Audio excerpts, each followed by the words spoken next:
Ny anarako zany de Rasoa, manambady amanjanaka, enina zanako, mamboly sy miompy, fikambanana manambona, 85 taona. Raiky amby folo zay fikambanao, Laila 4, de vehivavy ny 7. Ny anjara toerako amin'ny fikambanana zany trésorier fikambana. De fambolena sy fiompiana zany tena ipotoranay fikambana reo. Teknisianina fambolena sy fiompiana no name fifohanana anay tamin'ny zavatra ataonay rehetra.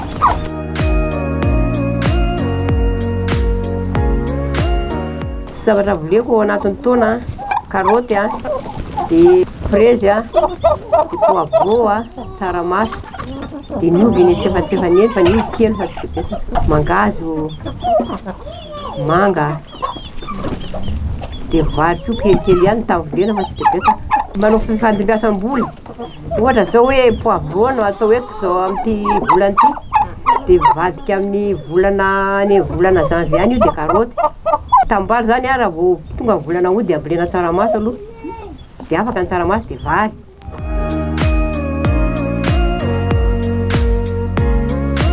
Am'izao fotoana frezy zao zany de fo maraina de nanao sakafo maraina, avy eo lasa nitangiko frezy de nanatitra frezy teneny tsena Ambatovalo 7 kilometra eo.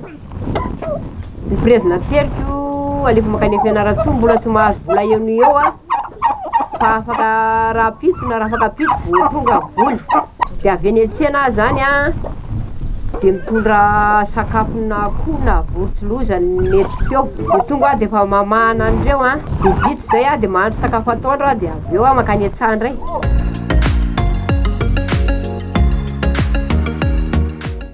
Fomba fanaovana sakafo zany ovaovana zany ny sakafo atao laoka satria io sakafo ara-pahasalamana, le sakafo maro loko.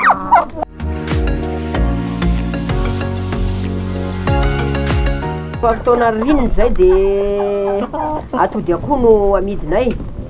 Rehefa fotoana mainandro zany zay de manafoy akoho, de misy ndraindray misy vidiny akoho kely mo ndraindray avela ho lehibe de sady amidiny atao sakafo.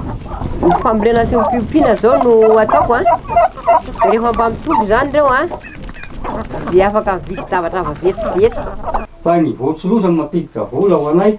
Le vorotsi-loza zany akotrika atodin'agany, de rehefa foy zany ty atodin'agany ty de amidy, de isan-kerinandro zany anay misy vorona foy foana, de mandray vola isan-kerinandro kanko zany zay amin'io. Misy mandray foana tsy tapaka ny volo kely aty aminay. De ny vola azo amin'io zany anampinay ny fiompiana hafa akoatran'ireo vorotsi-loza eo, de sakafo n'ireo vorotsi-loza eo, de ho sakafo ho anay mpikarakara azy, de anampinay ny fambolenanay. Le fambolena sy fiompiana zany de famena satria ny vola azo avy amin'le fiompiana zany afaka makany amin'le fambolena. Le fambolena manona sakafo de afaka fanoana amin'le fiompiana kanjio. Mahavelona ny fambolena sy fiompiana, tena mahavelona.